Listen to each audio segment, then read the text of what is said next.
ఎన్నో money offer చేసిర్రు, నాకు కోట్లు ఇస్తామని చెప్పి, అయినా కూడా నేను కనిపించలేదు. ఎందుకంటే నాకు డబ్బు ముఖ్యం కాదండి, వ్యక్తిత్వం చాలా ఇంపార్టెంట్. చాలా నియత్గా, చాలా ఎథిక్స్ తో బతుకుతూ వస్తున్నానండి నేను. నాకేం అవసరం ఉంది చెప్పండి? చేతి నిండా పనులు. మీరు చూడట్లే, నా ఇన్స్టా చూడట్లే, సోషల్ మీడియాలో చూడట్లే. ఒక్క పాట చేస్తే ఎందుకండి ప్రజలు ఇంతగానం ఆశీర్వదిస్తున్నారు? ఎందుకు 100 మిలియన్స్ పోతున్నాయి? ఎందుకు మీ అందరు కూడా లైక్ చేస్తున్నారు చెప్పండి? నాకేం అవసరం ఉందండి? వీడియో ఉంది, నా వీడియో ఏడుంది? ఇదిగో మా తమ్ముడు ఈయన. ఆ ఫోటోలో, ఆ కట్టల ఎంచే ఫోటోలో ఎవరున్నారండి?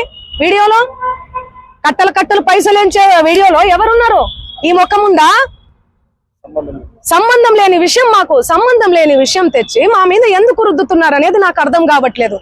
సెన్సిటివ్ మ్యాటర్ అండి ఇది. కొంచెం ఆచి తూచి వెరిఫికేషన్ చేసుకొని మీరు వేయాలి మీడియాలో, సోషల్ మీడియాలో గానీ, మీడియాలో గానీ. దయచేసి చెప్తున్నా, నేను మళ్ళీ చెప్తున్నా, తనది గిన నాది గిన ఇందులో ఇన్వాల్వ్మెంట్ ఉంది అంటే మీరు ఎక్కడికన్నా రమ్మని చెప్పండి, నేను సిద్ధం. మీడియా మిత్రులందరికీ కూడా చెప్తున్నా, నాది ఇన్వాల్వ్మెంట్ లేదు ఈ కేసులో అని అంటే గిన మీరు ఆ సుబ్బు అనే అడ్వకేట్ ని మీరు ఏం చేస్తారనేది నాకు మాట ఇవ్వాలి. సిద్ధమా? దానికి చెప్పండి, సిద్ధమా? చెప్పండి. మీరు ఇంతగనం నన్ను క్షోభ పెట్టాడు కదా, ఇంతగనం నన్ను హరాస్ చేస్తున్నారు కదా, ఎక్కడ చూడు మంగ్లీ. మంచి విషయాలు ఎక్కడా స్క్రోల్ చేయరు. ఈ విషయాలు, ఈ నెగటివిటీని ఎందుకు ఇంత సెన్సేషనల్? మీరు మీడియాను అస్సలు తప్పు పట్టలే నేను.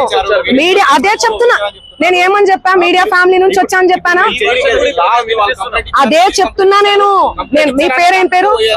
సాగర్ గారు. నేను అదే చెప్తున్నా, మీడియా ఫ్యామిలీ నుంచి వచ్చాను సాగర్ గారు. ఇన్స్టాగ్రామ్ లో ఆ రీల్స్ అవన్నీ మీ చెల్లి మీదనో మీ అక్క మీదనో వస్తే మీరు ఎంత బాధపడతారు? నేను అదే చెప్తున్నా. మీడియా నుంచి ఒక్కొక్క మెట్టుకి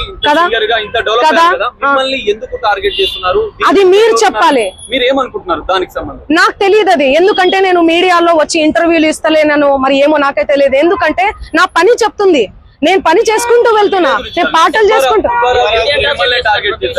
ఆయన అదే చెప్తున్నాను కదండి, బిగ్ బాస్ కోసం, ఫేమస్ కోసం అని చెప్తున్నాం కదా. ఆయన కేవలం ఫేమస్ అవ్వాలి, ఫేమస్ అయ్యే దానికోసమే ఇదంతా చేస్తున్నాడు. ఆయన మాటలు మీరు చూడండి. నెక్స్ట్ ఇయర్ బిగ్ బాస్ వస్తే నేను వెళ్తాను. శ్రీముఖి అంటే నాకు క్రష్. నాతో మాట్లాడేటప్పుడు కూడా మీతో ఫ్రెండ్షిప్ చేసుకుందామంటే మీరేంది ఆరగంటగా మాట్లాడుతున్నారంటే, అవును కేసు పెడతాము అంటే ఆరగంటగా మాట్లాడకుండా ఎందుకు మాట్లాడతారండి? నేను తప్పు చేయను దాన్ని. తప్పు చేయని వాళ్ళు ఎవరన్నా మాట్లాడతారు. నేను మీకు వీడియో చూపిస్తాను, ఆగండి, చూడండి ఎలా మాట్లాడుతున్నాడు, ఎట్లా డిమాండ్ చేస్తున్నాడు చూడండి. ఇంతే సౌండ్ అండి ఇది.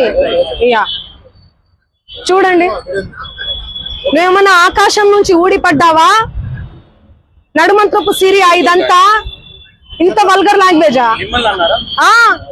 ఇంత సోకులు ఎందుకు పడతారు మీరు?